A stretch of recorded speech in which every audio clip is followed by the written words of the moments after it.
करो भाई शुरू।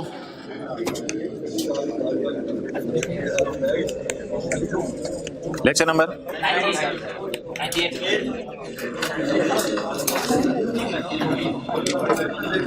जी भाई, पहले हमारी कुछ पुरानी बातें रहती हैं, उन पुरानी बातों को कर लें फिर आगे चलते हैं। फिक्स वाला सवाल हमने किया था पास पेपर का, इसमें एक दो एडजस्टमेंट्स डिस्कस करने वाली रहती हैं। IAS 1037 के MCQ की डिस्कशन अपलोड कर दी है, बेड पे लेट के किस टाइम देख लीजिएगा, बस कैलकुलेटर हाथ में पकड़ाओ। अच्छा देख लिए, कितने लोगों ने देख लिया है? अच्छा पेज नंबर 250।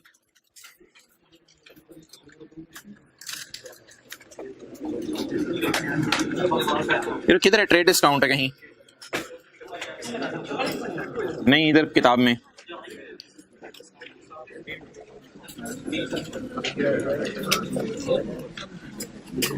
जनरल टायर और ये चीजें लिखी हुई हैं।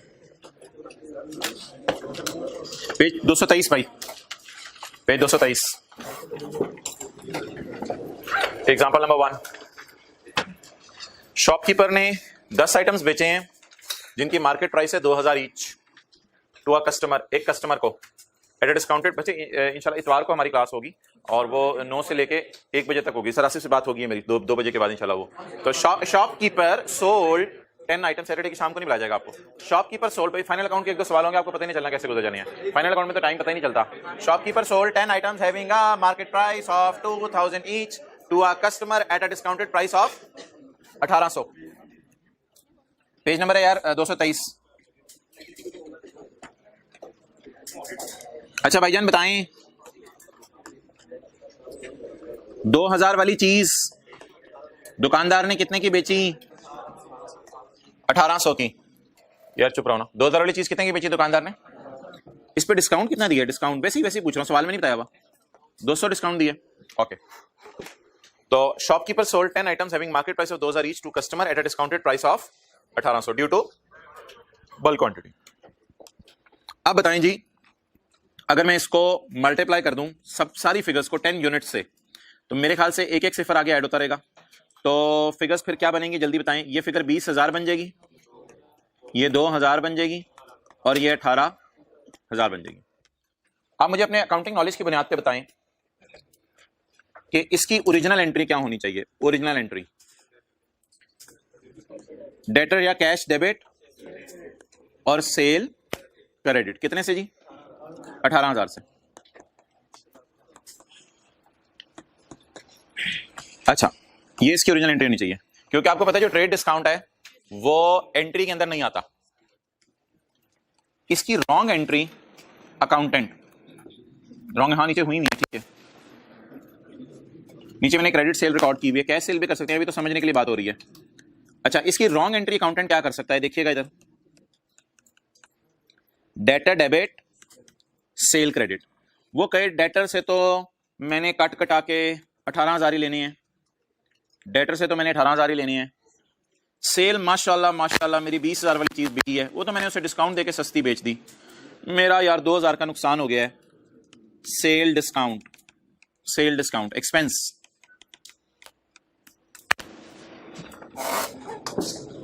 बताएं जी, अगर एक दुकानदार 20,000 वाली चीज आपको 2,000 छोड़ के 18,000 की बेच दे, तो दुकानदार को क्या एंट्री करनी चाहिए? सेल नेट से बुक करनी चाहिए या ग्रॉस से? सेल ही नेट से बुक करनी चाहिए। Debtor debit sale credit. लेकिन दुकानदार गलती से क्या एंट्री कर बैठा? डेटर डेबिट, डेटर से तो 18,000 ही लेने ना यार, ये तो दुकानदार को इतनी अकल है, डेटर से 18,000 ही लेने। डेटर डेबिट कितने वाली चीज बेची, कितने पैसे छोड़ के? सेल को सेल में बुक कर लिया और सेल डिस्काउंट को एक्सपेंस के तौर पे बुक कर लिया। अब भाईजान ये जो गलती है ना, ये गलती आपको अदर इंफॉर्मेशन नहीं बताया करेगी, ये गलती ट्रायल का मुंह बता दिया करेगा। ये गलती ट्रायल का मुंह बता दिया करेगा, ये गलती अदर इंफॉर्मेशन नहीं बताया करेगी। ट्रायल का मुंह कैसे ये गलती बताएगा? ट्रायल के मुंह पे ट्रेड डिस्काउंट या सेल डिस्काउंट के नाम से एक एक्सपेंस नजर आ रहा होगा, ये गलती ट्रायल का मुंह बता देगा। कि ट्रायल के मुंह पे जिंदगी में कभी भी आपको सेल्स डिस्काउंट लफ्ज नजर आया तो इसका मतलब है अकाउंटेंट सेल बढ़ा चुका है। 18,000 सेल थी ना, सेल बढ़ा चुका है और काउंटर इफेक्ट के लिए उसने खर्चा बुक कर लिया है। डन। अब पढ़ें, ओरिजिनल एंट्री क्या होनी चाहिए थी? सेल याद रखिएगा, असूल बताएं, असूल sale is always recorded in P and L. What happens in final account question? कभी कभी sometimes accountant instead of passing above one entry passes the following wrong entry. 18,000 से डेटर बुक करे, सेल 20,000 से बुक करे, और paper में आपने क्या एक्शन करना है? पेपर में आपने खड़े हो जाना है. खड़े होकर आपने सेल डिस्काउंट को सेल में से माइनस कर देना है, बस. सेल डिस्काउंट को सेल में से. तो जब आप सेल डिस्काउंट को सेल में से माइनस कर देंगे तो ऑटोमेटिकली गलती सही हो जाएगी. क्लियर? कैसे? इसको जरा प्रैक्टिकली अप्लाई करें फिक्स वाले सवाल में. वो जो पास पेपर का क्वेश्चन 6 था, FIGS, पेज नंबर 293.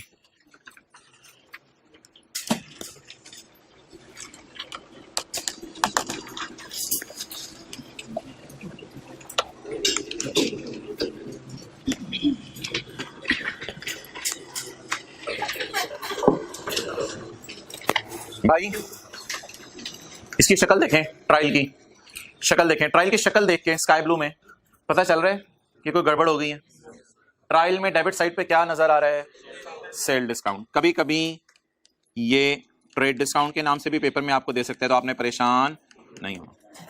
ये खर्चा नहीं है, ये खर्चा नहीं है, ये गलत प्रेजेंटेशन है कि मैं सेल बुक करूं मिसाल के तौर पे पूरे 100 रुपए पे, और नीचे जाके एडमिन एक्सपेंसेस में या सेलिंग एक्सपेंसेस में 20 रुपए का डिस्काउंट बुक करूं. ये गलत अकाउंटिंग है. सही अकाउंटिंग क्या है? ट्रेड डिस्काउंट नामी खर्चा अकाउंटिंग में एग्जिस्ट नहीं करता. ये सही अकाउंटिंग है. और सेल को किस पे बुक करें? हमेशा नेट पे बुक करें. अब इसका तरीका क्या होगा? अगर 100 इधर है और खर्चों में 20 पड़ा हुआ है, इसका तरीका क्या होगा कि 20 को ऊपर ले जाएं बस, और सेल को किस पे ले आए? डन. तो अब क्या करें भाईजान? सेल भी पड़ी हुई है, कुछ चीजें हमने बना के बेची हैं, कुछ चीजें बाहर के मुल्क से इंपोर्ट करके बेची हैं. होंडा एटलस कार की बात करें, सिटी और सिविक बना के बेच रहे हैं पाकिस्तान में. होंडा एक गाड़ी होती है वो मंगवा के बेच रहे हैं. डिस्काउंट पता नहीं किस पे दिया, दोनों पे दिया होगा इसने. तो बता दें भाईजान, अब ये जो सेल पड़ी हुई है ये सेल बढ़ी हुई है. अब इस सेल में से सॉल्व करते हुए न्यूमेरिकल क्या कर देंगे? डिस्काउंट माइनस कर देंगे. तो जो सेल पी एंड एल के मुंह पे जाएगी वो ये वाली जाएगी या ये माइनस होके जाएगी? माइनस होके जाएगी. तो एक्शन बता दें क्या करना है. सिर्फ अगर कभी आपको डिस्काउंट नजर आ जाए, कौन सा पेज था? 223. अगर कभी आपको सेल डिस्काउंट नजर आ जाए तो पेपर में आपने करना क्या है? Deduct sale discount from sale. Done. अब भाईजान होगा ये कि ये एग्जिस्टेंस अपनी लूज कर देगा. ये एग्जिस्टेंस अपनी लूज कर देगा. जैसे कल ट्रायल के मुंह से मैंने फारिग किया था 7,000 के रेंट को, ये अपनी एग्जिस्टेंस लूज कर देगा. और यहां से भी ये क्या हो जाएगा? माइनस. अब बच्चे पूछते हैं सर ये क्या कर रहे हैं, दोनों जगह माइनस करें, डेबिट क्रेडिट टैली नहीं करेंगे. ओ भाईजान कोई होश के नाखून लो, रेक्टिफाइंग एंट्री जहन में ले आओ. खर्चा क्रेडिट, खर्चा तो डेबिट में बढ़ा हुआ है ना. खर्चा खर्चे को तो मैं मान ही नहीं रहा, ये मेरे बिजनेस का खर्चा ही नहीं है. अकाउंटिंग मॉडल जो बना हुआ है, अकाउंटेंट्स चाहते हैं सेल ही नेट पे बुक हो, तो बोले खर्चा क्रेडिट सेल डेबिट. बिल्कुल सही एंट्री है, कोई मसला नहीं. तो ये एंट्री पोस्ट करें जरा फेस के ऊपर भी समझ आ जाए. खर्चा डेबिट, सॉरी खर्चा क्रेडिट और सेल डेबिट. डन. हाँ जी. 2 दफा लेस होगा, रटा नहीं मारना. क्या ये बिजनेस का खर्चा है? खर्चा क्रेडिट और सेल इसलिए कम कर देंगे, ये सेल में से कम होना चाहिए था.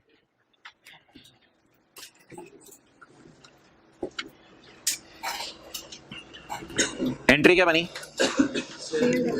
सेल डिस्काउंट एक्सपेंस क्रेडिट और सेल डेबिट.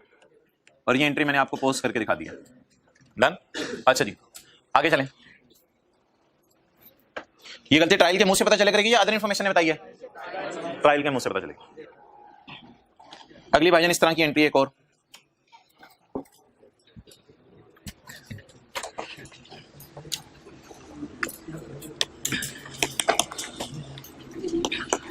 ये जनरल टायर ने सेल किए हैं टायर टू होंडा.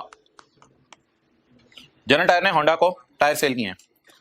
तो जनरल टायर ने जब होंडा को टायर बेचे तो डिस्काउंट वगैरह कोई नहीं दिया.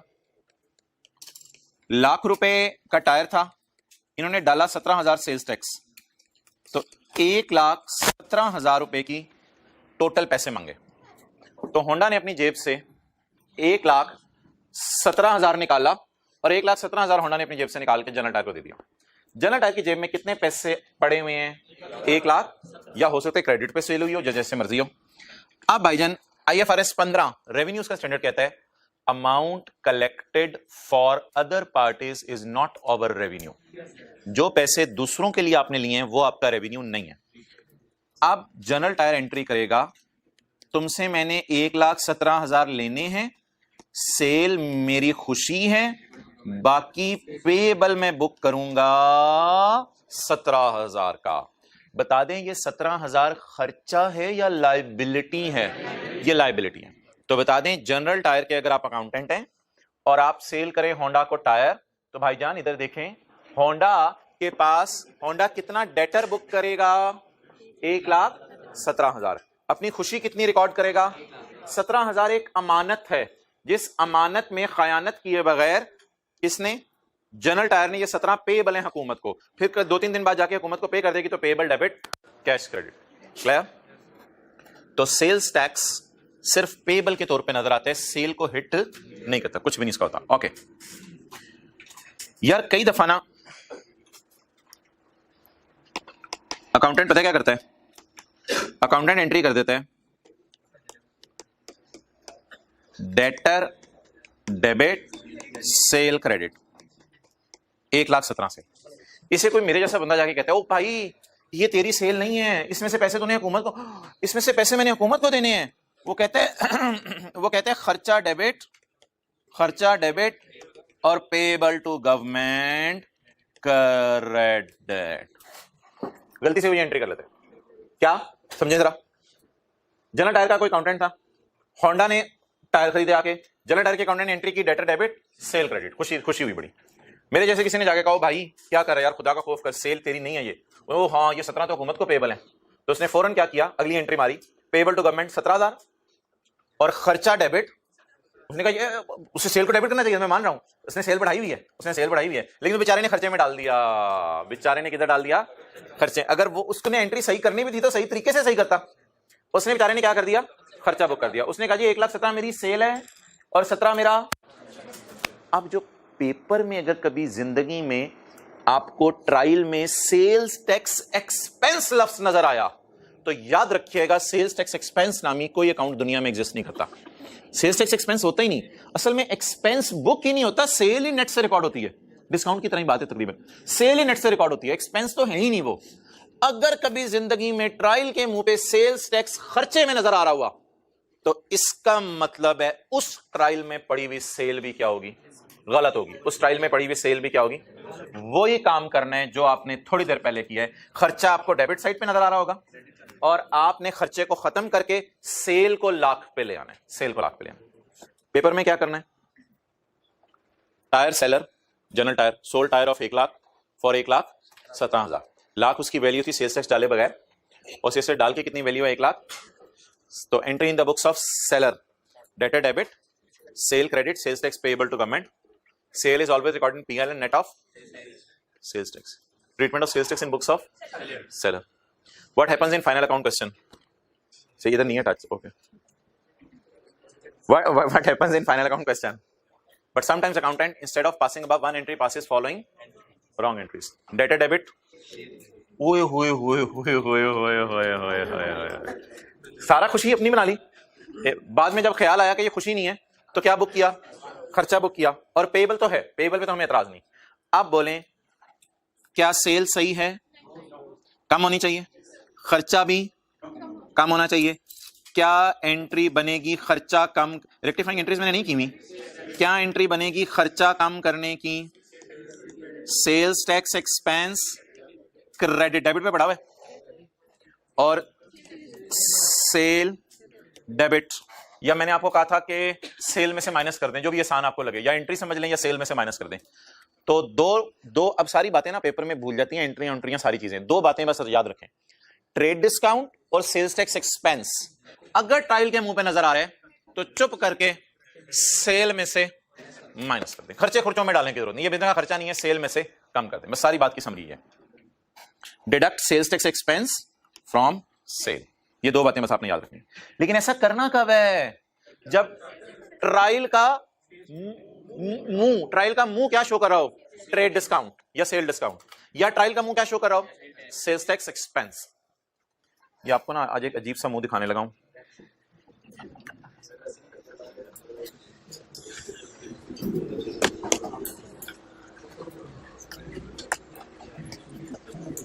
ये सेल है सर, आपको कैसे पता चला चाहिए सेल्स टैक्स खर्चा है? हो सकता है ये पेएबल हो, भाई डेबिट साइड पे आ रहा है, ये सेल्स टैक्स खर्चा है। सेल्स टैक्स का खर्चा अगर डेबिट साइड पे नजर आ रहा है तो ऐसा खर्चा दुनिया में एग्जिस्ट नहीं करता। तो ट्रायल के मुंह से पता चल जाया करेगा ये सेल्स टैक्स का खर्चा शो नहीं होना चाहिए था यहां पे। तो अब क्या करें? ये इस अकाउंट को तो फारिग करें किताबों से, और ये 53 यहां से माइनस कर दें, ये मेरे ख्याल से इधर वाला है, और इस 10201 को भी फेस से फारिग करें और -10। इसके माइनस करने से क्या होगा? ये अकाउंट एग्जिस्टेंस लूज कर जाएगा क्योंकि ये अकाउंट दुनिया में एग्जिस्ट ही नहीं करता। और इसके माइनस करने से क्या होगा? सेल जो फूली पड़ी थी 1,17,000 पे पड़ी हुई थी थोड़ी देर पहले, उसको बाद थोड़ा सा सुई मार के हमने कम कर दिया, कर भी निकाल दी पेट में। ओके, एंट्री वही एंट्री बताओ खर्चा क्रेडिट सेल डेबिट। तो सारी बातें छोड़ें, यहां पे लिख लें सेल्स टैक्स का खर्चा या ट्रेड डिस्काउंट का खर्चा अगर ट्रायल के डेबिट पे नजर आ रहा है, सेल्स टैक्स का खर्चा पेज 293 के टॉप पे लिख लें, सेल्स टैक्स का खर्चा या ट्रेड डिस्काउंट का खर्चा अगर ट्रायल के डेबिट पे नजर आ रहा है तो इसे सेल में से कम कर दें। सेल्स टैक्स का खर्चा या ट्रेड डिस्काउंट का खर्चा, सेल्स टैक्स का खर्चा या ट्रेड डिस्काउंट का खर्चा अगर ट्रायल के डेबिट पे नजर आ रहा है तो इसे सेल में से कम कर दें।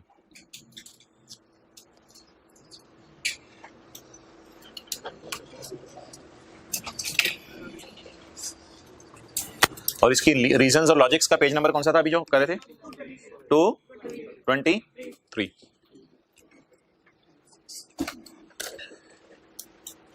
लेकिन यार ये जो एक कम करना है ना, ये एक नोट बना के करना है। वो नोट हमारे सिलेबस में है और वो कंपनी लॉ की रिक्वायरमेंट है। वो नोट हमारे सिलेबस में और कंपनी लॉ की रिक्वायरमेंट है। ये जो कम करना है ना, इसको हमारा पाकिस्तान का कंपनी लॉ चाहता है, स्टैंडर्ड नहीं चाहते, पाकिस्तान का कंपनी लॉ चाहता है इसको अलग अलग करके हम दिखाएं। तो इसको कम करने के लिए अब हम नोट नंबर 1 बनाने लगे हैं सेल का। तो नोट नंबर 1 सेल का कैसे बनेगा? नोट नंबर 1 सेल का ऐसे बनेगा। वैसे तो मैं सोल्यूशन खोल के भी दिखा सकता हूं, लेकिन बनाया था उसमें सिर्फ डिस्काउंट माइनस किया था। तो नोट नंबर 1 सेल का कैसे बनेगा? आपकी पहले तो आ रही है ना सेल मेन्यू फिक्स्ड गुड्स, कितनी आ रही हैं? 56,528। इसमें से माइनस कर दें इसका सेल्स टैक्स, क्योंकि सेल में से माइनस होना चाहिए। कितना? 10201। कितना आ गया? अच्छा, अब कौन सी सेल पकड़े? 10 और इसमें से माइनस कर दें 53।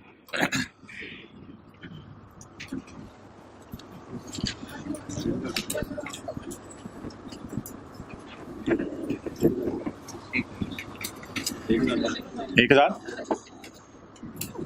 7 जमा 5 12, 2 जमा 2 4, 0 जमा 3 3, 3 6 7, ये 52। अच्छा, अब भाईजान जो सेल डिस्काउंट था ना उसके बारे में इसने बताया नहीं हुआ था। तो ट्रेड डिस्काउंट कोई बिजनेस का खर्चा है ही नहीं, इस खर्चे को भी क्या कर दें? लेस कर दें।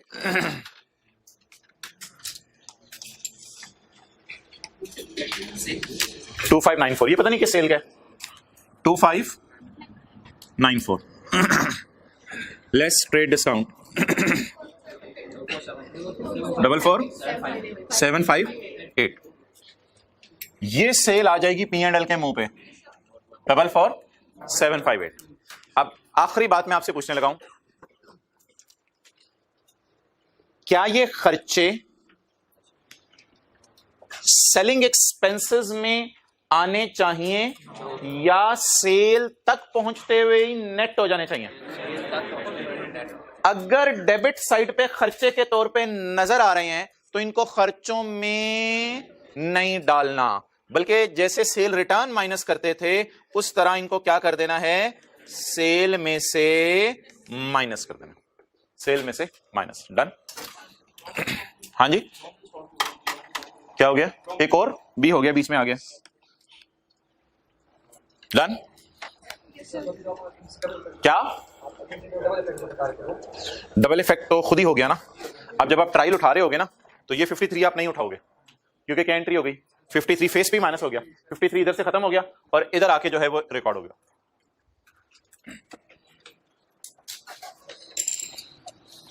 और मैं बच्चों को आखिरी बात वो याद करने के लिए कहता हूं, सेल में से माइनस कर दें सेल रिटर्न की तरह, बस पेपर में कुछ भी नहीं करना। सेल रिटर्न को जैसे माइनस नहीं करते थे तो सेल में से सेल रिटर्न की तरह माइनस कर दें।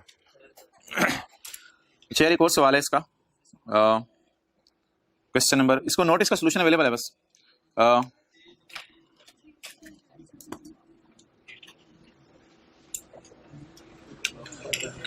यार यही क्या चक्कर है, देखना इधर, क्वेश्चन 7, ये क्या आ रही है, सेल, ठीक है। मुझे यहां पे ट्रेड डिस्काउंट नजर नहीं आ रहा, ठीक है। ये क्या कहता है यार, सेलिंग एंड डिस्ट्रीब्यूशन के खर्चे include trade discount of 4 million. Trial के मुंह से नजर आ रहे हैं या दिल में जाके बात करके पता चला? दिल में जाके बात करके पता चला, ट्रायल के मुंह पे नजर आ रहा है। अदर इन्फॉर्मेशन से मतलब होता है दिल खंगालना अगले का। ये भाईजान ये मुंह होता है, आज के बाद याद रखिएगा, ये मुंह होता है। मुंह भी पता ही नहीं चले बंदे का मुंह किधर है दिल किधर है, तो क्या फायदा बंदे से बातें करने का, ये मुंह होता है। तो ट्रायल के मुंह से पता नहीं चल रहा, ये बिल्ली भीगी बिल्ली की तरह यहां छुपा हुआ है 4 मिलियन, इसके दिल में कहीं जाके डीप डाउन इन वापस आ जाए, इंक्लूडिंग 4 मिलियन। सर 15,000 में 4 मिलियन कैसे पड़ा हो सकता है? इन लोगों को छोड़ें, आप इनकी टेंशन ना लिया करें। अच्छा इसमें क्या पड़ा हुआ है भाईजान, 4 मिलियन पड़ा हुआ है। अब हमने करना क्या है, बोले जब सॉल्व कर रहे होंगे पेपर तो यहां से भी माइनस कर दें 4,000 और सेल में से भी माइनस कर दें 4,000। तो जब भी डिस्काउंट मुंह पे पड़ा हो क्वेश्चन 6 की तरह या क्वेश्चन 7 की तरह छुपा पड़ा हो, उसको खर्चों में नहीं आना चाहिए, खर्चों से निकालें और सेल से नेट होना चाहिए था। ये अकाउंटिंग ट्रीटमेंट कर लें इसका। आप बोले सेलिंग एक्सपेंसेस हमारे बिजनेस के कितने हैं, 11,000, एक्सेलेंट। सेलिंग एक्सपेंस 11,000 है और सेल हमारी 76,000। आज मैंने आपको एक बहुत बड़ी बात बताई, कुछ चीजें ट्रायल के मुंह से पता चल जाया करेंगी और कुछ चीजें अदर इंफॉर्मेशन से पता। दिल छोड़ो, आप उधर ही फंसे हुए तुम।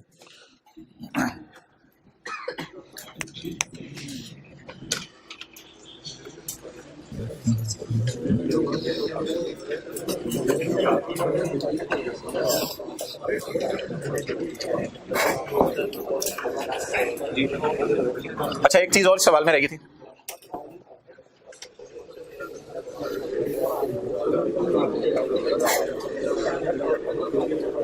Page 294, tax charge for the current year after making all adjustments is estimated at 1440। भाई ये जो एस्टिमेट लगाना है ना, हमेशा ये लफ्ज यूज होता है करंट टैक्स के लिए। डेफर्ड टैक्स एस्टिमेट नहीं होता, वो कैरिंग अमाउंट टैक्स बेस लगा के प्रॉपर निकलता है। ये जो एस्टिमेट का लफ्ज है ये करंट टैक्स के लिए यूज होगा। तो पेज नंबर 294 पे हूं मैं, पॉइंट नंबर 6। तो 1440 की एंट्री बन गई जी, करंट टैक्स एक्सपेंस डेबिट, और करंट टैक्स पेबल की जगह मैंने कहा था बेहतर लफ्ज कौन सा है, प्रोविजन क्रेडिट। ये तो करंट टैक्स हो गया 1440। अच्छा अब यार टीटीडी होता है अब्बू और डीटीएल होता है बेटा। The TTD of taxable temporary difference, the TTD originated in the year over last year. आप बताएं क्या ये टीटीडी एज ऑन है या पिछले साल के टीटीडी और इस साल के टीटीडी का डिफरेंस है? पिछले साल के टीटीडी और इस साल के टीटीडी का डिफरेंस है। इससे पहले क्या लिखा हुआ था कल वाली क्लास में, एट 30 सितंबर 15 टीटीडी इज 92। तो ये सबसे आसान तरीका था देने का। तो ये टीटीडी एज ऑन दे रहा था, लेकिन इधर देखें, इधर लिखा हुआ है the TTD originated in the year over last year. किधर गया वो? अच्छा ठीक है, उसको ले आते हैं। किधर है फाइनल अकाउंट?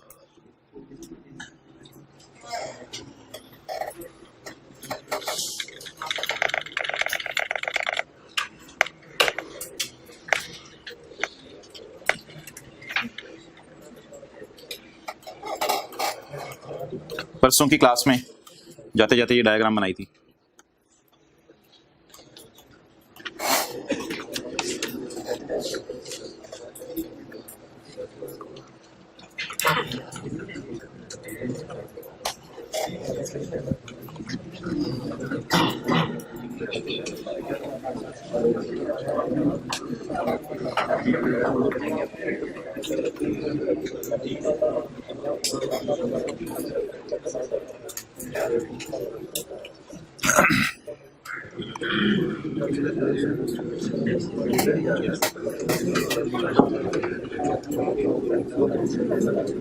अच्छा, सवाल में सिर्फ ये लिखा हुआ है TTD in the year originated over last year. इसका क्या मतलब है? टीटीडी बढ़ गया। अब टीटीडी बढ़ गया तो मसला ये है कि डेफर्ड टैक्स की एंट्री खर्चे वाली करनी है या खर्चा उल्टाने वाली करनी है, ये एक मसला है। तो उसका मैंने हल आपको ये बताया था कि टैक्सेबल चीजें बढ़ जाएं तो टैक्स देना पड़ता है, तो खर्चा बुक करने की एंट्री होगी। खर्चा बुक करने की एंट्री बताएं, डीटीई डेबिट और डीटीएल या क्रेडिट। और अगर टैक्सेबल चीजें कम हो जाएं तो टैक्स कम देना पड़ेगा, तो उल्टी एंट्री होगी। अगर डिडक्टेबल चीजें बढ़ जाएं तो करंट टैक्स की वर्किंग जहन में लेके आए। एक मिनट, डिडक्टेबल चीजें बढ़ जाएं तो डिडक्ट होने वाली चीजें जो है वो बढ़ गई। जब डिडक्ट होने वाली चीजें बढ़ गई तो प्रॉफिट, जब प्रॉफिट कम हो गया तो टैक्स कम देना पड़ेगा, तो उल्टी एंट्री करेंगे, फिर टैक्स कम देने एंड सिमिलरली इधर ज्यादा एंट्री करेंगे। तो अब बता दें जी, टीटीडी, क्या मैं इस फिक्रे को पढ़ के कह सकता हूं कि टीटीडी बढ़ रहा है ओवर लास्ट ईयर, तो टीटीडी बढ़ने की वजह से डीटीएल बढ़ेगा। तो मुझे बता दें टीटीडी कितने से बढ़ा? 3-1, ये तो बाप है, ये फॉर द ईयर बाप है ना, एज ऑन तो नहीं है, फॉर द ईयर। तो इसे डीटीएल भी क्या आएगा? For the year. डीटीएल बढ़ा, ये डेफर्ड टैक्स बढ़ा, तो टीटीडी बढ़ने से मैंने आपको क्या बताया है? टैक्स की रिकॉर्डिंग की एंट्री करनी है या रिवर्सल की? रिकॉर्डिंग। इस तरह लिखना है, टैक्स के रिकॉर्ड करना है कितने से? 3120 इंटू 35%। टैक्स की रिकॉर्डिंग की एंट्री बता दें। हमारी बलास है कि डेफर्ड टैक्स का लायबिलिटी अकाउंट है या एसेट अकाउंट है, पता नहीं डेफर्ड टैक्स एसेट हो या लायबिलिटी हो, ये एंट्री बनेगी 1092। ये नोट कर लो। टीटीडी पढ़ने से टैक्स की रिकॉर्डिंग होती है, टैक्स की रिवर्सल नहीं होती। तो ये दो एंट्रीज हमने कर ली।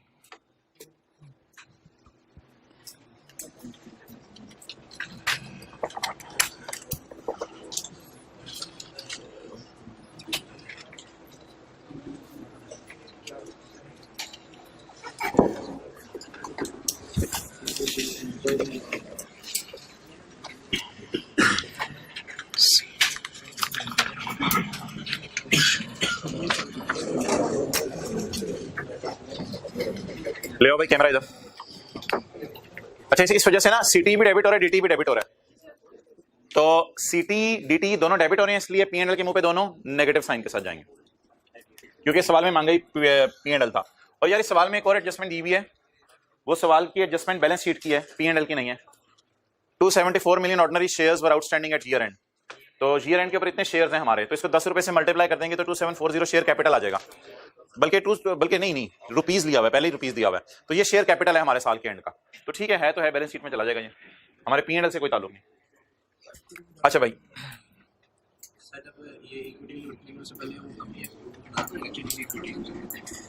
कौन सी वाली?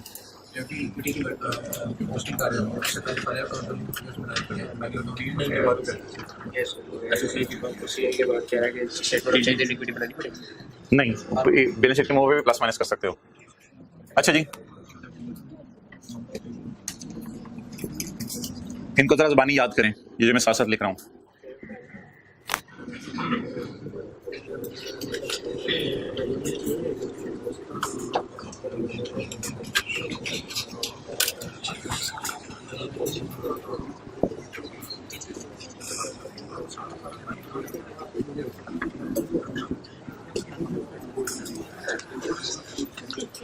हमारा कंपनी लॉ ये कहता है, आज बड़ी इंटरेस्टिंग सी चीजें हैं, आसान सी। हमारा कंपनी लॉ ये कहता है कि 6 चीजें आपने यूजर को डिस्क्लोज करनी है। इसमें आपने सिर्फ समझते रहना है, आसान सी चीजें, कोई ज्यादा कॉम्प्लिकेटेड नहीं है, ये सारे डिस्क्लोजर्स हैं, जनरल एंट्रीज कोई नहीं है। हमारा कंपनी लॉ कहता है यूजर्स को 6 बातें बताओ, यूजर्स को 6 बातें बताओ। किसके बारे में? स्टेटमेंट ऑफ कॉम्प्रिहेंसिव इनकम के बारे में। सेल्स टैक्स और ट्रेड डिस्काउंट वगैरह यूजर को बताओ, इसका डिस्क्लोजर शुक्र है बन गया। ऑडिटर रेम्यूनरेशन यूजर को बताओ, इसका भी बना चुका है हम, आउट ऑफ पॉकेट जिसमें आया था। एक तीसरा डिस्क्लोजर हमने डोनेशन का बनाया था, ये भी हमारा कंपनी लॉ कहता है। चौथा डिस्क्लोजर मैंने आज आपको दिखाना है। चौथे डिस्क्लोजर का मतलब बताया रेम्यूनरेशन ऑफ, ये तो सारे फिक्स के सवाल में कवर हो गए थे ना। रेम्यूनरेशन ऑफ सीईओ लिखने की जरूरत नहीं इधर कुछ, अभी मैं एक सफा निकालने लगा, उस पर लिखी हैं चीजें। Remuneration of CEO. Royalty, Honda Atlas car royalty पे करती है। Honda Atlas car, Honda Japan का नाम यूज कर रही है, तो गाड़ी के पीछे जो एच का लोगो यूज करते हैं उसका रॉयल्टी किराया होता है। तो अगर आप किसी का नाम यूज करें तो उसका नाम यूज करने का किराया देते हैं, इसका भी डिस्क्लोजर आपने देना है। और 3 सालों का टैक्स यूजर को बताना है कि 3 सालों का टैक्स कितना आपने अंदाजा लगाया था और कितना एफबीआर वालों ने फिर आपका टैक्स निकाला, और उनमें डिफरेंस जो है उसकी क्या वजह बन सकती है। तो 3 सालों के टैक्स का भी आपने डिस्क्लोजर देना है कि पिछले 3 साल से आपका कितना टैक्स बनता है जो आप निकाल रहे हैं करंट टैक्स की वर्किंग में, और एफबीआर वालों के मुताबिक कितना टैक्स बन रहा है। तो ये 6 डिस्क्लोजर्स हैं जो कंपनी लॉ के मुताबिक आपने देने हैं। अच्छा, इसमें से एक डिस्क्लोजर आपके सामने बना पड़ा है सेल वाला, दूसरा डिस्क्लोजर है ऑडिटर रेम्यूनरेशन का। हैंड पेजेस किताब के एंड पे हैं, वो निकाल लें।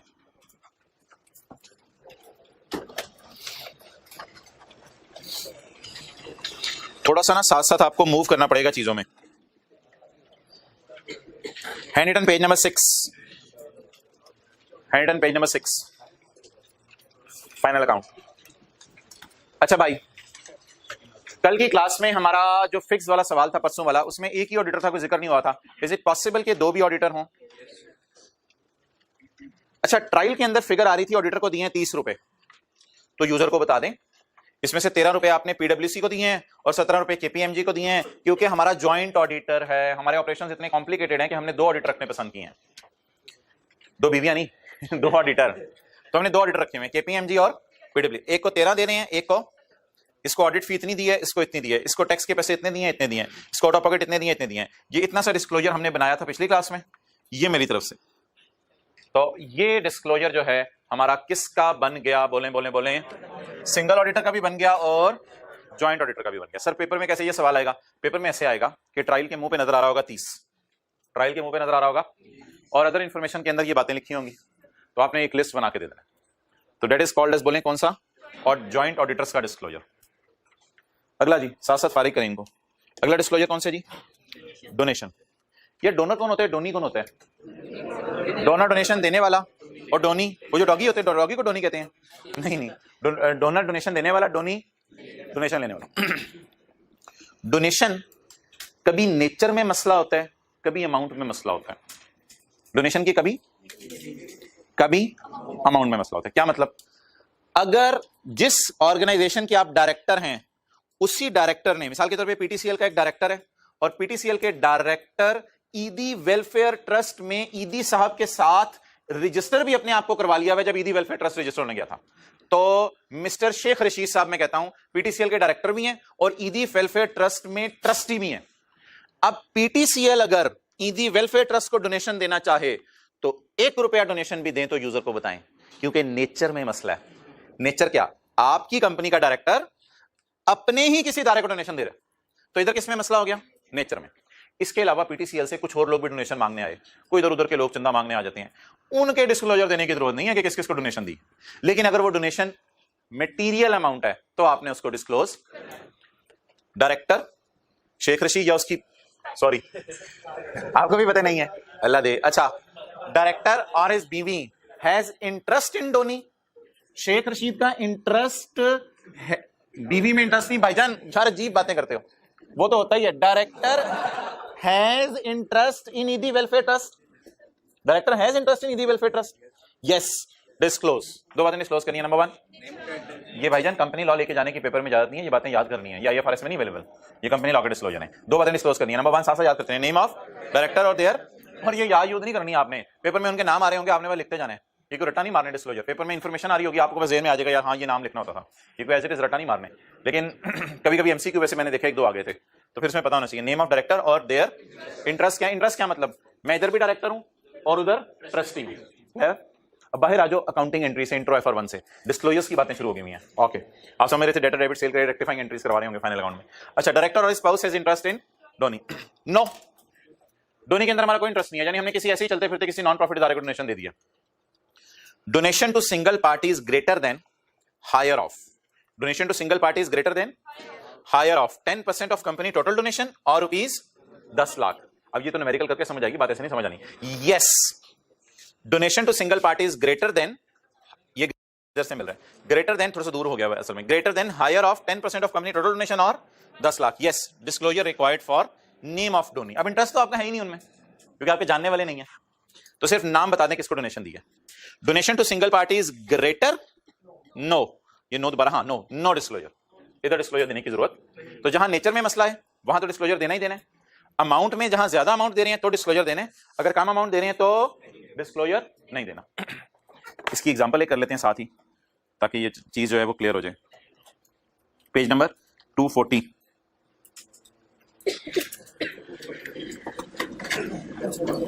Page number 236,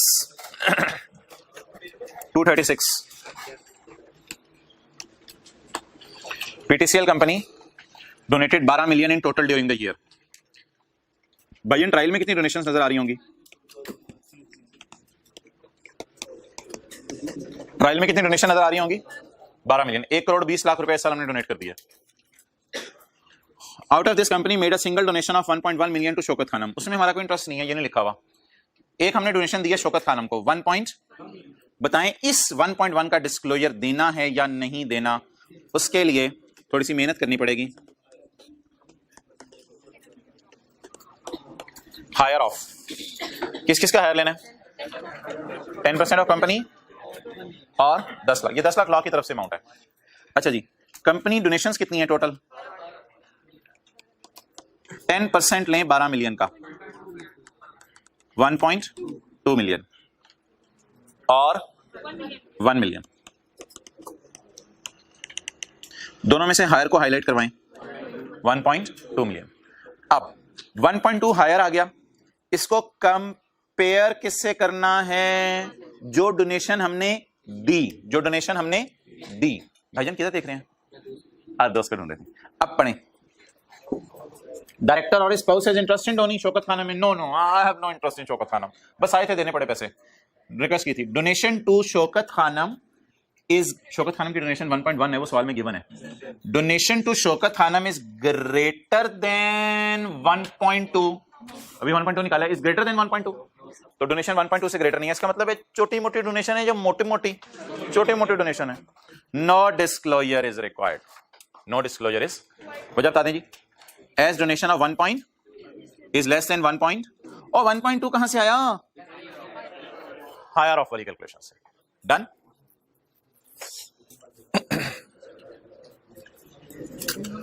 It needs more practice. This disclosure needs more practice. So I'm here for you for this practice.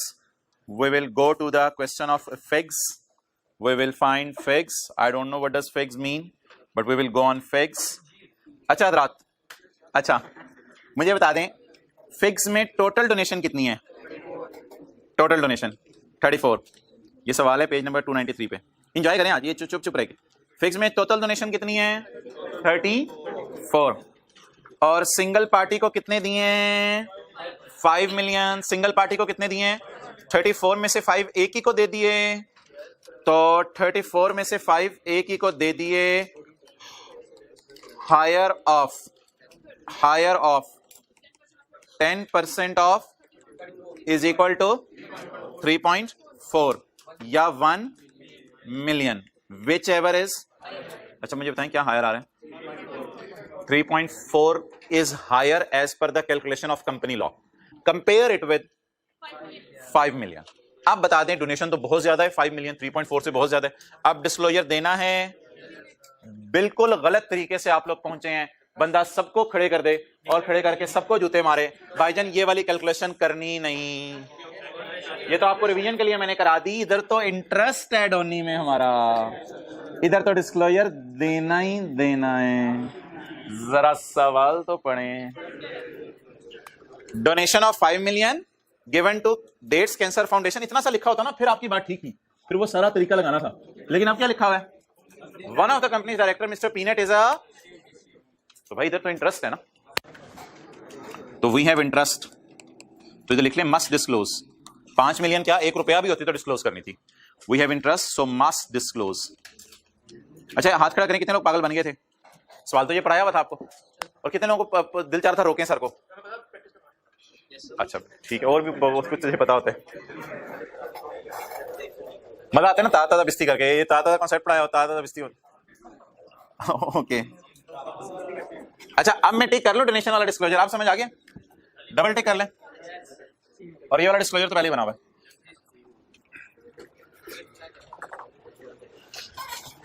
तैयार हैं अगले डिस्क्लोजर के लिए? तैयार हैं अगले डिस्क्लोजर के लिए? रिम्यूनरेशन ऑफ,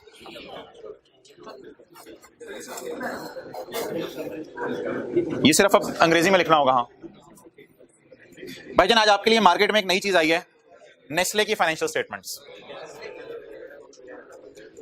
ये मैं आज अपलोड कर दूंगा। इसमें आपके सिलेबस से जो रेलेवेंट चीजें हैं वो मैंने येलो कर दी हुई हैं। आपके सिलेबस से जो रेलेवेंट चीजें हैं वो मैंने येलो कर दी हुई हैं। ये मैं अपलोड भी कर दूंगा, और सारी येलो पढ़ने की जरूरत नहीं है, जैसे जैसे जरूरत पड़ेगी वैसे वैसे पढ़ते रहेंगे।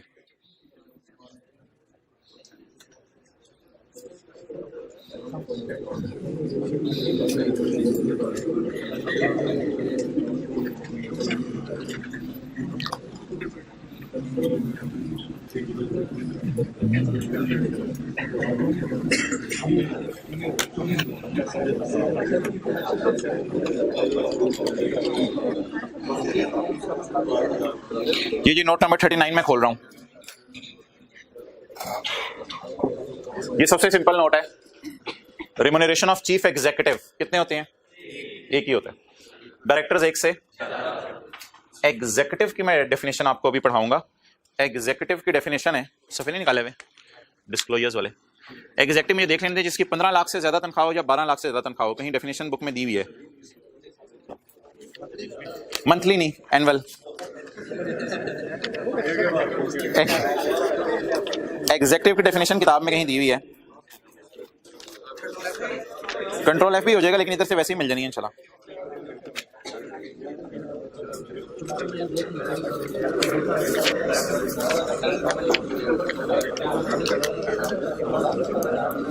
हाँ भाई, 12 लाख, जिसकी साल की तनख्वाह 12 लाख से ज्यादा है वो एग्जीक्यूटिव है।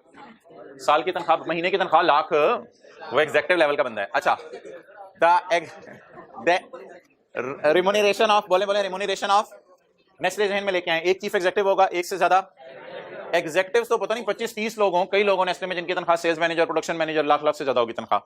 The aggregate amount charge in, अच्छा ये जो किसी का सब नोट नहीं है, ये अलग से ही नोट है। अगर सब नोट ये बनाना भी पड़े ना तो सैलरीज का सब नोट होगा।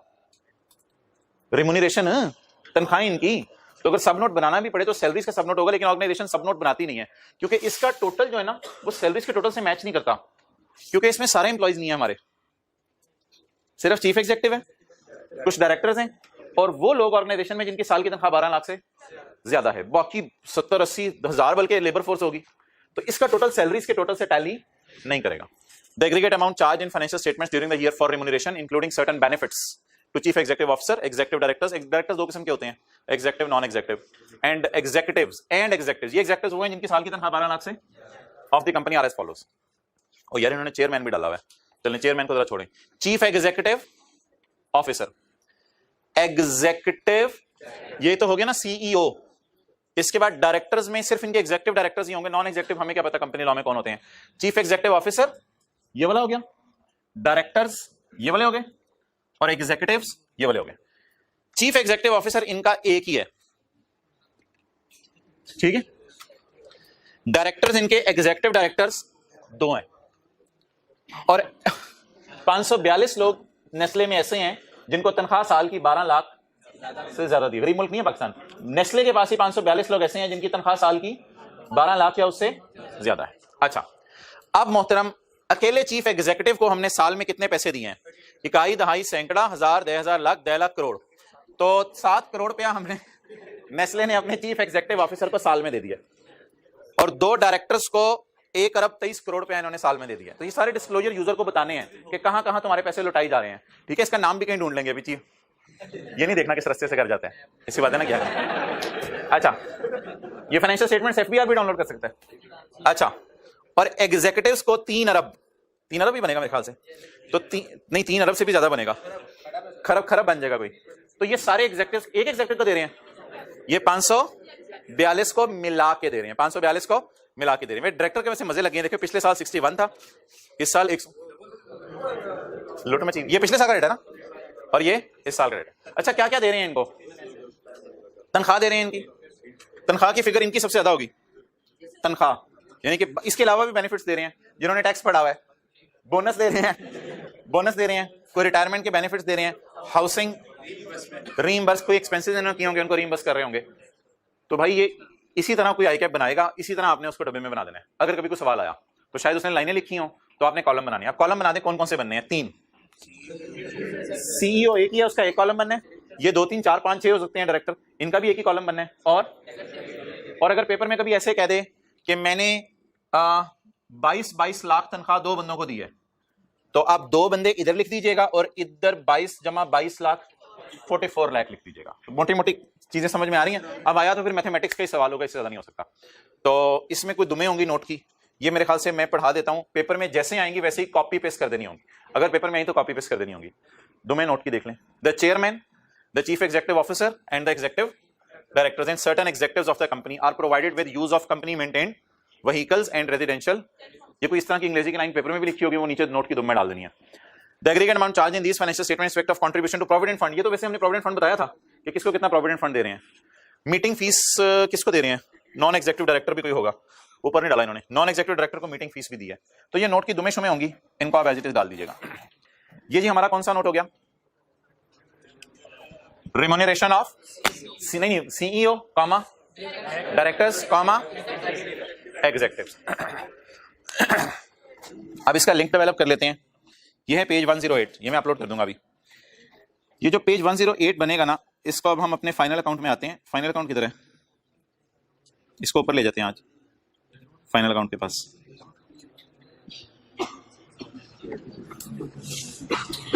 किधर है फाइनल अकाउंट? किधर है? और ऊपर है ये।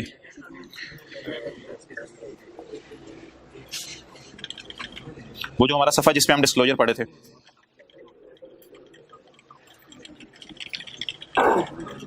नहीं, अभी तो बात शुरू ही है, आज तो मजा आना शुरू है।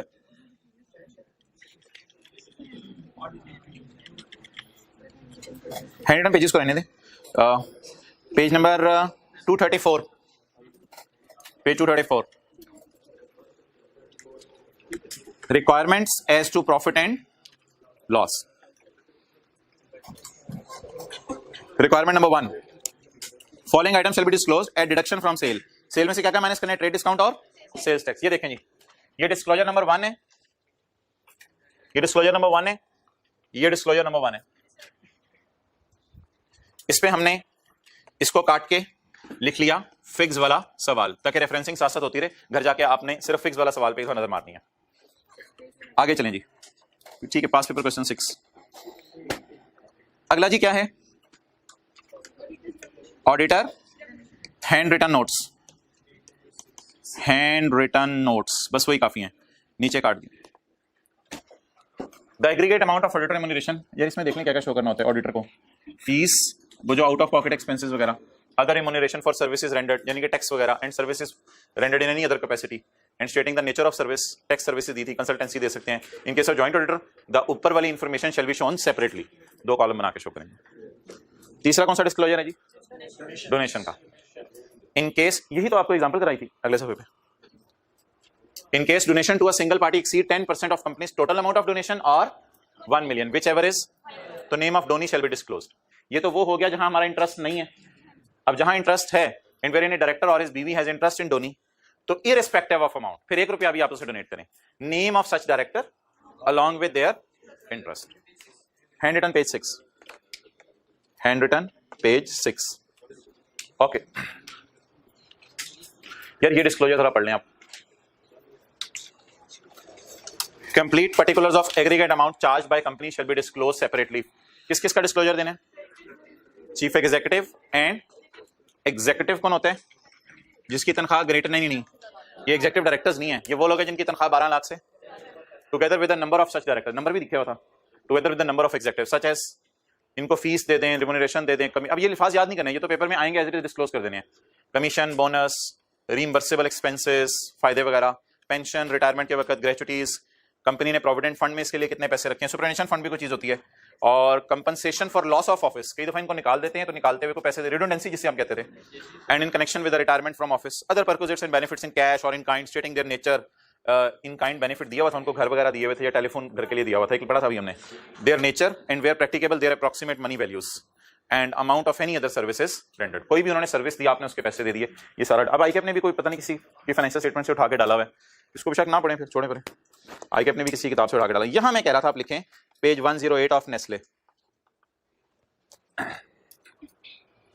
Page 108 of Nestle. चलें जी, कितने हो गए आप हमारे टोटल? 4 डिस्क्लोजर हो गए। अगला कौन सा रह गया जी? रॉयल्टी और tax. In case of royalties paid to companies, entities और इंडिविजुअल्स, रॉयल्टी जिस मर्जी को दें आप, following shall be disclosed, name and address and relationship with company और डायरेक्टर्स इफ एनी। तो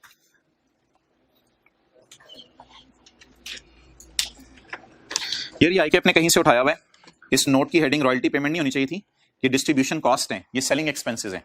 रॉयल्टी पेमेंट आईकेप ने इसलिए लिखा हुआ है कि रॉयल्टी का डिस्क्लोजर है, सैलरीज, ट्रेडमार्क लाइसेंस फी, डेप्रिसिएशन और मिसलेनियस। अब ये नोट सब नोट बनेगा इसका नीचे, तो ये सब नोट आ रहा है, कहते हैं हमने लाइसेंस फीस पे की है, यानी रॉयल्टी फीस पे की है SARL स्विट्जरलैंड की कंपनी को, जो हमारी एसोसिएटेड कंपनी है, हमने उसके शेयर भी खरीदे हुए हैं, और उसका दफ्तर है ऊंची 61006 लॉज मोनोमम स्विट्जरलैंड। तो नेम क्या है जी उस कंपनी का? SARL Switzerland. एंड भाई हमारे भी तो भट्टा चौक और पता नहीं क्या क्या है, उनके भी ऊंची सूची हो सकते हैं, क्या हो गया गज्जू मता। Name and registered address, address भी बता दिया इनका, relationship with the company associate, तो ये 2-3 चीजें आपने बतानी है। तो लिख लें हमारी कंपनी बाहर के कंपनी का कोई नाम यूज कर रही है, हमारी कंपनी बाहर की कंपनी का नाम यूज कर रही है, उसके लिए किराया दे रही है। हमारी कंपनी बाहर की कंपनी का नाम, ब्रांड यूज कर रही है, जो मर्जी लिख लें, हमारी कंपनी बाहर वाली कंपनी का ब्रांड या नाम यूज कर रही है, उसका किराया दे रही है।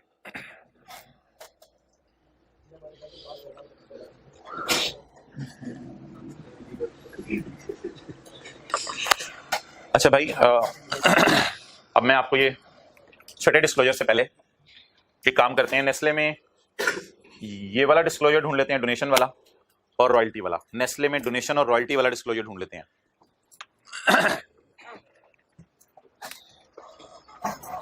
किधर है नेस्ले? कौन कौन सा डिस्क्लोजर ढूंढना है? रॉयल्टी नहीं दे रहा, रॉयल्टी कोई रॉयल्टी दे ही नहीं रहे। दूसरा वाला कौन सा ढूंढा था हमने? डोनेशन। नेस्ले वालों ने किसी को डोनेशन दी है, ओ तेरी, तो मैंने हाईलाइट भी किया हुआ है। Donations, party wise breakup of donations where donation to single party exceed 10% of total donation or rupees 1 million, whichever is higher, is as follows: Akhuwat Islamic microfinance, dairy and rural development, LUMS university, और ये सारी इनको donation दी है। बस ये donations की detail है। तो वो जो इंटरेस्ट इन डोनेशन होने वाला कोई चक्कर इधर नहीं है। बाकी इनके माशाल्लाह इन्होंने ड्रेसेस वगैरह भी दे दिए हैं सारे। तो ये किसका डिस्क्लोजर है जी? डोनेशन का। चलें यार, बातें बहुत बोरिंग हो गई हैं, आखिरी डिस्क्लोजर पढ़ें, फिर एक न्यूमेरिकल शुरू करना है हमने 20-25 मिनट का। पॉइंट नंबर 6, टेक्स्ट में आपने कुछ भी नहीं बताना, सिर्फ एक सादा सी बात बतानी है। अगर ये 19 का साल है तो 18, 17 और 16 में आपने कितना टैक्स डाला था और एफबीआर ने कितना बताया? आपने कहा था मेरा टैक्स है इतना, एफबीआर ने कहा हाँ इतना ही है। आपने कहा मेरा टैक्स है इतना, एफबीआर ने कहा नहीं ज्यादा है। पिछले 3 सालों का ग्राफ समझ लें, इसको जो मर्जी समझ लें कि पिछले 3 सालों से हम कितने टैक्स का अंदाजा लगा रहे हैं और एफबीआर वाले कितना दे रहे हैं। A comparison of provision on account of income taxes with most recent tax assessments. कौन करते हैं? टैक्स वाले, हम एफबीआर असेसमेंट करते हैं और हम तो टैक्स जमा करवाते हैं। तो ये वर्किंग 1, ये करंट टैक्स की वर्किंग लिख लें, ये करंट टैक्स की वर्किंग वाली फिगर है और यहां लिखें एफबीआर वाली फिगर। लेकिन एक बात कहीं लिख लें, ये 2019 के अकाउंट्स हैं, 2019 के अकाउंट्स हैं। 19 के बारे में एफबीआर वाले क्या करेंगे वो मैं आज नहीं बता सकता। 18, 17, 16 हिस्ट्री के बारे में मैं बता सकता हूं।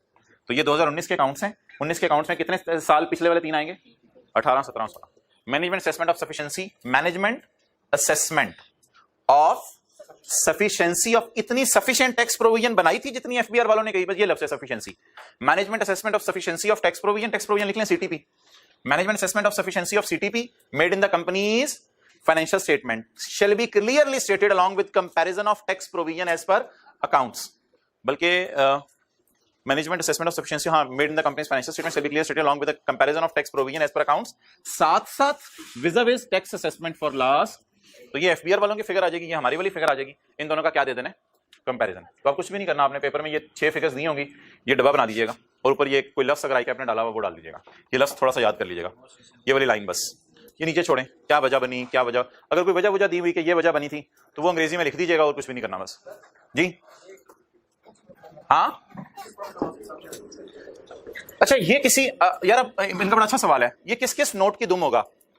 ये तो सेल की दुम हो जाएगा, ये हमने एडमिन की दुम में डाला था, ये हमने अदर एक्सपेंसेस की दुम में डाला था, ये किसी की दुम में नहीं होता। ऑर्गेनाइजेशन वैसे ही डाल रही है, सैलरीज की दुम में डालने आपकी मर्जी है, ऑर्गेनाइजेशन वैसे ही डाल रही है, किसी से कंपेयर नहीं करती है उधर से।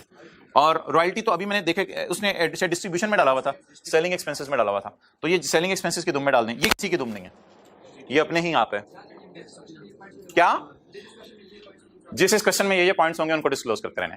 अब आंखें बंद करके सोचते रहे, ये वाला डिस्क्लोजर जहन में आ गया, सेल्स टैक्स वाला, ऑडिटर रेम्यूनरेशन, केपीएमजी, पीडब्ल्यूसी, फॉर्मेट जहन में आ गया। डोनेशन का भी नेस्ले वाला भी देखा है, सिर्फ पार्टीज के नाम आ रहे हैं और अमाउंट्स आ रही हैं। रेम्यूनरेशन ऑफ, ये वाला डिस्क्लोजर नेस्ले का देखा है, जहन में आ गया। रॉयल्टी तो अंग्रेजी लिखनी है और ये डब्बा बनाना है, कितने सालों का कंपैरिजन करना है, 3 सालों का कंपैरिजन। पास पेपर क्वेश्चन 1 निकालें।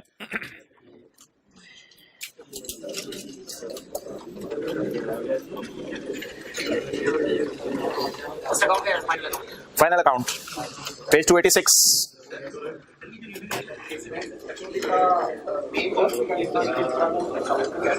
मेन नोट इसका वही है, मेन और सब इसका अलग नहीं है, बस एक ही हेडिंग आएगी, रिम्यूनरेशन ऑफ चीफ एग्जीक्यूटिव। वो अगर कोई पेपर में दे दी तो एज लिख देना, मेन नोट में उनकी तनख्वाहें वगैरह लिखनी है और जो कि अंग्रेजी में इंफॉर्मेशन हो वो नीचे लिख देनी है आपने। न्यूमेरिकल फिगर्स डब्बे में डालनी है और अंग्रेजी वाली चीजें एज इट इज नीचे लिख देनी। भाई ये सवाल इंशाल्लाह कल सॉल्व करने हमने। आज एक चीज बस बता दें,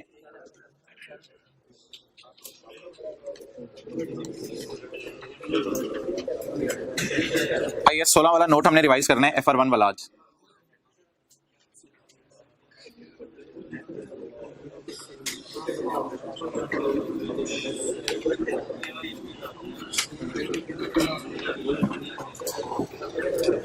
यार कल तो अकमुलेटेड डेप्रिसिएशन के साथ लिखा हुआ था ओपनिंग, आज सवाल में लफ्ज लिखा हुआ है पोस्ट क्लोजिंग, यानी क्लोजिंग एंट्रीज करने के बाद। इसका मतलब है पूरे ट्रायल में सेल एक्सपेंसेस हमें नजर नहीं आ रहे।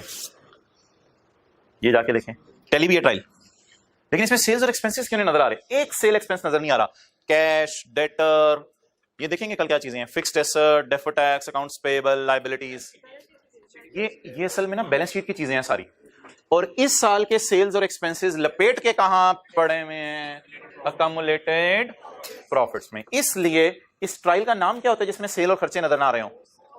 Post closing trial. बोले इस ट्रायल का नाम क्या होता है जिसमें सेल खर्चे नजर ना आ रहे हो? पोस्ट क्लोजिंग का क्या मतलब है? सारी चीजें क्लोज हो चुकी हैं, एंट्रीज हो चुकी हैं। ये फिर ये हमारे पेपर में क्यों सवाल आया कि अगर एंट्री सारी हो चुकी हैं तो फिर हमें क्यों सवाल दिया उसने? गलतियां नहीं दी हुई, डिस्क्लोजर का सवाल है, गलतियां नहीं दी हुई। गलतियां मैं नीचे जाके अदर इन्फॉर्मेशन में देखूंगा, कोई गलती नहीं है। जैसे फाइनल अकाउंट का सवाल फिक्स वाला किया था हमने, कोई गलती नहीं थी, तो इसमें भी देखेंगे कोई गलती नहीं है। हाँ गलतियां दे सकते हैं, आपकी बात बिल्कुल ठीक है, गलतियां दे सकते हैं, लेकिन गलतियां दे नहीं रही नीचे। और वैसे भी ना जब पेपर में रिक्वायरमेंट आया करेगी ना, ये बोल्ड वाला नहीं पढ़ना भी समझ नहीं आएगा, पेपर में रिक्वायरमेंट आया करेगी ना नोट्स बनाएं, तो वो आई के गलतियां फिर नहीं देता, फिर गलतियां भी सही करें, नोट भी बनाएं, बहुत टाइम लग जाएगा। तो ऐसी सूरत में सारी इन्फॉर्मेशन किससे रिलेट करती है? नोट से रिलेट करती है। अच्छा अब भाईजान सिर्फ हमने पॉइंट 1 और 2 करना है। अब मुझे बता दें भाईजान ये बैलेंसेस सारे क्लोजिंग हैं या ओपनिंग हैं? क्लोजिंग है। चले नोट बनाना शुरू करें। पहला सफा बैलेंस शीट के लिए छोड़ दें, आज पीपी का FAR 1 वाला नोट बना लेते हैं। पहला सफा छोड़ दें उसके लिए, बैलेंस शीट के लिए।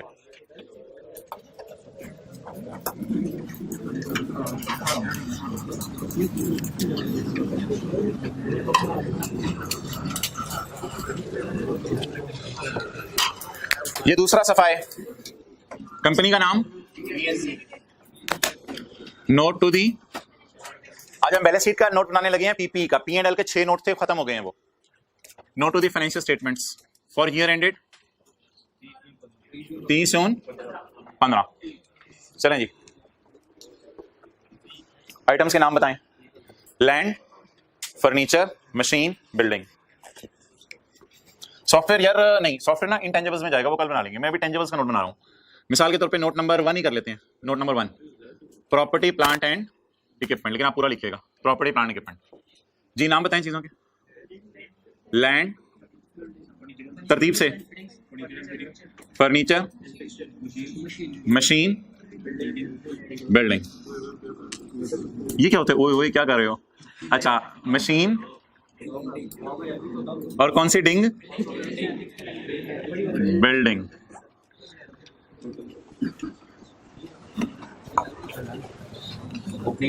Gross carrying amount. असल में ना अब लफ्ज आजकल कॉस्ट इसलिए नहीं लिखा जाता कि रिवैल्यूड अमाउंट्स भी होती हैं। तो ग्रॉस कैरिंग अमाउंट और अकम्युलेटेड डेप्रिसिएशन। अच्छा भाई, फिक्स्ड एसेट का अकाउंट जो इंट्रो की क्लास में पढ़ाया जाता है वो क्या होता है? ओपनिंग, एडिशन, डिस्पोजल और क्लोजिंग। सवाल में रिवैल्यूएशन है लेकिन वो किसी पुराने साल में हुई है, इसलिए मैं जगह छोड़ रहा हूं, जगह नहीं छोड़ा उसके लिए। अकम्युलेशन का अकाउंट क्या होता है? डिस्पोजल माइनस होती है ओपनिंग, डेप्रिसिएशन, डिस्पोजल की डेप्रिसिएशन और क्लोजिंग। डन। अच्छा, ये डब्बे में ये किसकी जगह छोड़ दी? क्लोजिंग की।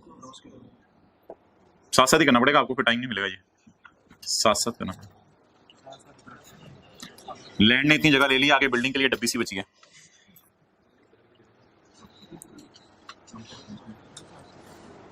ये डब्बे बना के ले जाएंगे या उधर जाके बनाएंगे?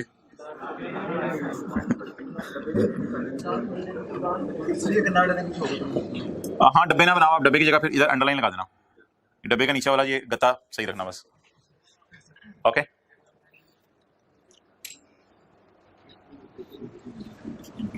भाई FR1 में ना आप लोग ओपनिंग से शुरू करते थे, लेकिन ये ना ट्रायल है और इसके साथ एक लफ्ज लिखा हुआ है क्लोजिंग के बाद वाली फिगर्स, यानी क्लोजिंग सारी हो चुकी हैं, तो इसलिए ये क्लोजिंग फिगर्स हैं। तो आप उठा लें जी, एक तरह की समझ लें रिवर्स वर्किंग है शायद। 375 375 ये कोई नहीं छोड़े आप लोग। 27, 85 और 150। यार 150 में ना थोड़ा मसला है। 150 में कोई वर्क इन प्रोग्रेस वगैरह पड़ा हुआ है। अदर इन्फॉर्मेशन में अभी हम पढ़ेंगे, इसमें कोई वर्क इन प्रोग्रेस वगैरह पड़ा हुआ है, तो वो मैं जरा माइनस करके लिख रहा हूँ। तो अभी इसकी जगह सिर्फ मैं 130 उठाऊंगा, बाकी चीजें सही हैं। 27, 85 अगर आप गलती से 150 उठा भी लेंगे तो पेपर में इसको काट के 130 इस तरह कर दीजिएगा, कोई मसला नहीं। 150 अवेलेबल है, गलती से अगर कोई उठा भी ले तो 130 अदर इन्फॉर्मेशन से बता दूंगा आपको। ये डेप्रिशिएट नहीं होती। 8, 27, 26 क्लोजिंग के बाद वाली फिगर्स अवेलेबल है।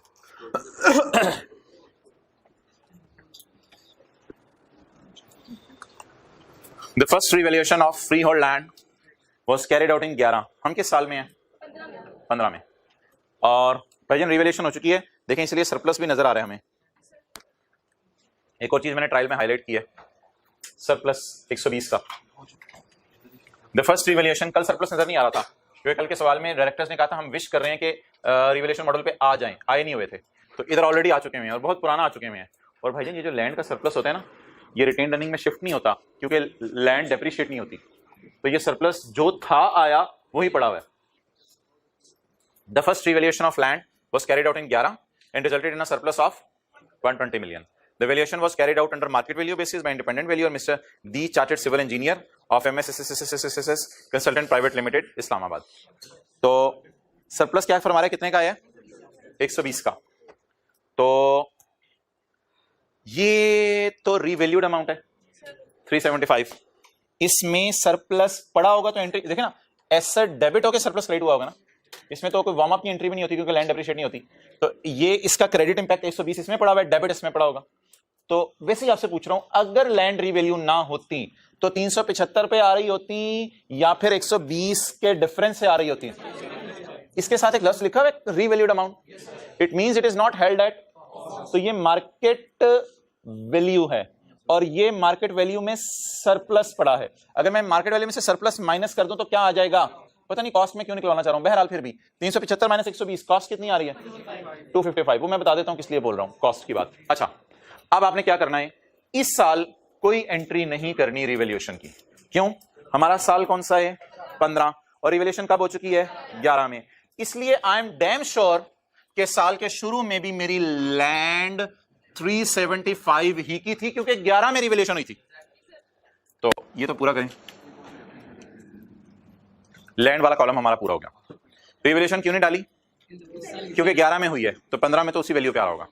लेकिन भाई 2 नोट की दुमें हैं, वो सीखें, शायद FR1 में आपने सीखी हो। 2 नोट की दुमें डालनी होती हैं रिवैल्यूएशन के केस में। नोट 1.1, एक तो यही इंग्लिश कॉपी कर लें, द लैंड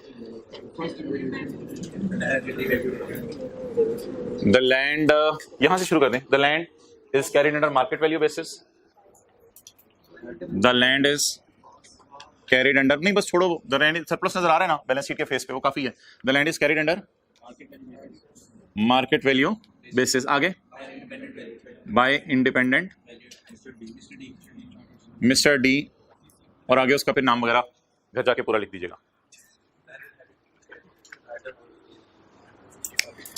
ये पूरा करना है पेपर में, पेपर में नहीं इस तरह करना। अच्छा, note 1.2, had there been no revaluation, इसका मतलब होता है पाकिस्तानियों की जुबान में अगर रिवैल्यूएशन ना होती, अंग्रेजी इसको कहते हैं had there been no revaluation, पता नहीं क्या क्या अंग्रेजियां इनकी। अगर रिवैल्यूएशन ना होती, land would have appeared at cost of rupees, market value कितनी है, मार्केट वैल्यू 65, सरप्लस 120। इस तरह समझ लेना यार, अगर मसला है आपको। वो जो हमारा कॉलम बनता था, डेट, डिस्क्रिप्शन, एसेट, तो लैंड की कोई ना कोई बुक वैल्यू या कॉस्ट होगी, वो मुझे पता नहीं है, और रीवैल्यूएशन सरप्लस डाल के आपको पता है रीवैल्यूड अमाउंट आ जाती थी।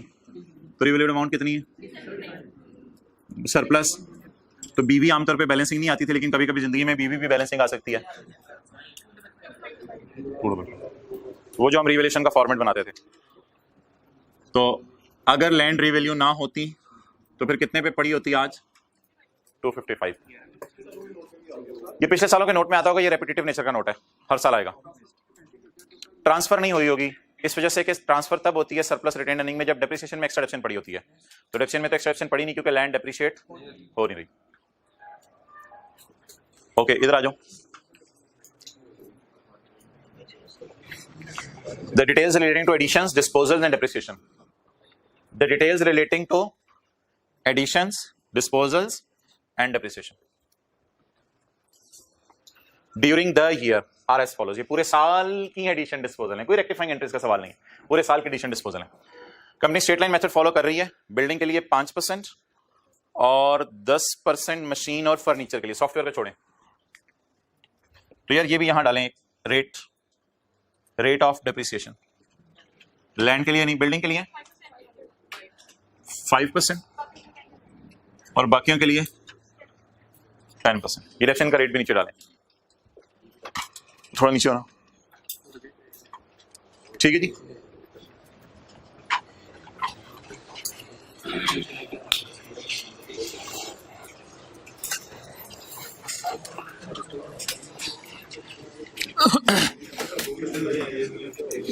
ये एडजस्टमेंट इंशाल्लाह कल पढ़ लेंगे, अगर टाइम मिला आज पढ़ लेंगे, क्योंकि जल्दी जल्दी में चीजें गड़बड़ करने की जरूरत नहीं है। अच्छा जी, तीसरा पॉइंट पढ़ें। ये मशीन, कोई बिल्डिंग का मसला था 20 रुपए का, वो मैंने माइनस कर दिया हुआ था। Furniture worth ₹8 million were purchased on 1 April 15। Furniture हमारे साल खरीदा है कितना 8। बैलेंसिंग बताएं, माइनस करके 8 या प्लस करके, रिवर्स चल रहे हैं ना, तो 27 माइनस 8 और 19 जमा 8 भी 27, ठीक है। तो ये बैलेंसिंग आया। अब यार ये जो डेप्रिसिएशन निकालना है ना, ये कोई नोट नहीं है। अब आप ऐसा करें, दूसरा और तीसरा सफा नोट्स के लिए छोड़ दें ठीक है, बल्कि चौथा सफा भी बेशक नोट्स के लिए छोड़ दें, चौथे सफे के मिड से जाके वर्किंग वन लिखें आप, working one, working one, working one. Depreciation निकालनी है। मैं आपको सिर्फ तंग करने के लिए ये फर्नीचर का अकाउंट बना रहा हूं, वरना आपको अकाउंट यहां से भी नजर आ ही रहा है। बीडी कितने जी? 19। एडिशन कब हुई है? 1 अप्रैल। भाई तो देखना 1 अप्रैल 15 को कितनी, और कैरी डाउन 27। तो ये अकाउंट मैंने आपको तंग करने के लिए बनाया, पेपर में ये अकाउंट बनाने की जरूरत नहीं, यहां बना हुआ है। आपको पता है ब्रॉड डाउन पे पूरे साल की डिडक्शन आती है, और एडिशन पे जितना अरसा यूज किया उसकी डिडक्शन आएगी। तो डेप्रिसिएशन की कैलकुलेशन करते हैं ऑन ओपनिंग, इसी तरह करते थे हम ऑन एडिशन। ओपनिंग कितने डिस्पोजल है ही नहीं, 19 ज़रब 10%। सोल्यूशन में देखो जरा 2 लिखा हुआ है, 1.9 लिखा हुआ है। ऑन एडिशन शायद इकट्ठी करके लिखी हो। एडिशन पे भाईजान, एडिशन पे 3 महीने की डालनी है या पूरे साल की? 9 माह की कैसे आएगी? दिसंबर तो नहीं ये रेंट हमारा, 1 अप्रैल 15 को खरीदा है, और ये रेंट 30/15 है, 3 माह की आएगी। यहां 2 लिखा हुआ है राउंड करके। अच्छा, 8 इंटू 3/12 0 पॉइंट, टोटल 2 लिखा हुआ है, टोटल 2 राउंड करके हुए। इतनी हैवी राउंडिंग हुई है तो ऊपर 1.9 आ गया, नीचे 0 पॉइंट, आ कितना रहे? 1 होगा नहीं, 0.2। सोल्यूशन में 2 लिखा हुआ है टोटल। चले खैर है, क्या हुआ सोल्यूशन में? असल में ना 19 into 10% plus 8 plus into 10 into 3/12 calculate, एक ही कैलकुलेटर पे कैलकुलेट किया होगा, तो सोल्यूशन में इस वजह से 2 आ रहा है। एक्सेप्टेबल है, कोई मसला नहीं। लेकिन अभी मुझे 2.1 असूली तौर पे लिखना चाहिए, लेकिन मैं सोल्यूशन से मैच होने की वजह से नहीं लिख रहा। चलें जी, डेप्रिसिएशन बताएं 2 किसकी? फर्नीचर की डेप्रिसिएशन। अब बोले ऊपर वाली फिगर बैलेंसिंग आएगी 8 - 2 या 8 - 2, रिवर्स चल रहे हैं ना, 8 - 2। ये कौन सा अकाउंट पूरा हो गया? फर्नीचर। बुक वैल्यूज हम एंड पे निकालेंगे, अभी सिर्फ कॉस्ट और अकोमोडेशन निकाल रहे हैं।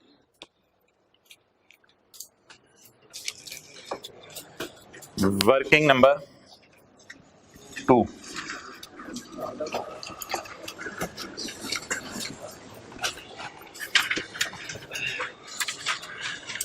अच्छा हुआ डिस्पोजल आ गई, डिस्पोजल भी रिवाइज हो जाएंगी। 30/15 का साल है हमारा। अ मशीन वाज सोल्ड ऑन, भाई जब 28 को सोल्ड हुई है ना, तो इस पे फिर 8 महीने की डिडक्शन डलेगी, क्योंकि अब फरवरी से आगे नहीं देखनी, ये तो बिकी है ना 28 को, तो इस पे 8 महीने की डिडक्शन डालेंगे। A machine was sold on 28 February 2015 to NJ enterprise, buyer का नाम भी दे दिया, to NJ enterprise at a price of, ये तो कैश रिसीव्ड है डिस्पोजल अकाउंट वाला। At the time of disposal, जब हमने इसको बेचा, इसकी कॉस्ट थी 15 और इसकी WDV थी 10। मेरे भाई ये फिगर्स एज इट इज उठाई जा सकती हैं, क्योंकि लफ्ज लिखा हुआ है एट टाइम ऑफ डिस्पोजल। ये फिगर्स एज इट इज उठाई जा सकती हैं, क्योंकि क्या लिखा हुआ है? At the time of disposal के वक्त ये कॉस्ट थी और ये WDV थी। आगे जाने से पहले बता दें, अकमुलेटेड डेप्रिसिएशन कितनी थी डिस्पोजल के वक्त? अकमुलेशन खुद निकालें, फिर आगे चलते हैं। What is cost, what is WDV, what is accumulation? और मैं कॉन्फिडेंट हूं कि ये 28 फरवरी 15 की ही है, क्योंकि सवाल में लिखा हुआ है at the date of disposal. अच्छा जी, कॉस्ट अकाउंट में से क्या बाहर निकालें? कॉस्ट। और अकमुलेशन अकाउंट में से अकमुलेशन अकाउंट। लेकिन एक बात याद रखिएगा, ये जो सेल प्राइस है ना, ये यहां नहीं जाती, क्योंकि ये डिस्पोजल अकाउंट है। तो कितने का बेचा, कितने वाला? 15 वाला, जो 10 तक WDV पे आ चुका था, वो हमने बेचा है। तो कॉस्ट अकाउंट में से 15 बाहर निकाल दें, और अकमुलेशन अकाउंट में से अकमुलेटेड डेप्रिसिएशन बाहर निकाल दें। जी भाई, कॉस्ट अकाउंट में से क्या निकालना है? 15, एडिशन तो है कोई नहीं, और अकमुलेशन अकाउंट में से 5। लेकिन एक मसला उधर ही है, डेप्रिसिएशन मेहनत करके निकालनी पड़ेगी। एक मसला उधर ही है, डेप्रिसिएशन फॉर द ईयर निकालनी पड़ेगी। डेप्रिसिएशन निकल नहीं सकती जब तक कि एसेट अकाउंट ना बन जाए। तो पहले क्या बनाना पड़ेगा, फिर डेप्रिसिएशन निकलेगी। एसेट अकाउंट तो बन सकता है, बैलेंसिंग, लेकिन भाई जनाब जमा करेंगे 85 plus 15 100 minus 15 is equal to 85। अब अकाउंट उसी तरह बना लें, वर्किंग नंबर 2, वर्किंग वर्किंग, मेरा नीचे जगह नहीं ऊपर बना रहा हूं, वर्किंग ये वाला अकाउंट बनाएं। मशीन का बीडी बोले, डिस्पोजल 15, कैरी डाउन 85। डेप्रिसिएशन आपने जरूर निकालनी है, सही वाली करेक्ट डेप्रिसिएशन। डेप्रिसिएशन का तरीका होता है on opening assets excluding disposals, और फिर डिस्पोजल पे अलग से निकालनी होती है कुछ महीने के लिए, कितना महीने इस्तेमाल हुआ। What is the opening cost, 100 में से कितने वाली बेच दी। 15 को माइनस करने का मतलब यह है कि माइनस करके नीचे लाएं, इस पे अलग डेप्रिसिएशन निकालनी है। 15 को इसलिए माइनस नहीं करेंगे, डेप्रिसिएट नहीं करना, इसलिए करें कि पूरा साल डेप्रिसिएट नहीं करना। इनटू 10% इनटू 10% इनटू 8/12,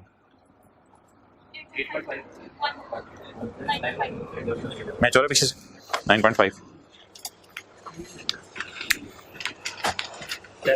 इधर देख लो ना, सॉल्यूशन में ये 9.5 की जगह भाई फरमा रहे हैं 10 आ रहा है।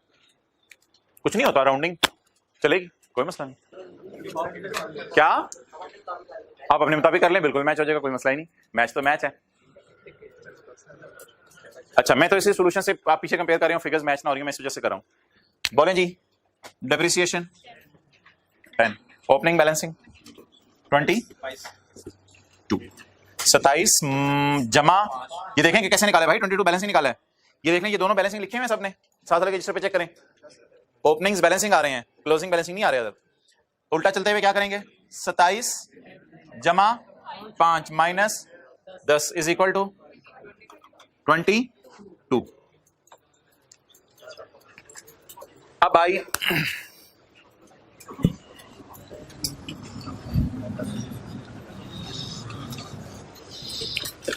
नोट नंबर 1.3, नोट नंबर 1.3, इधर देखते रहिएगा।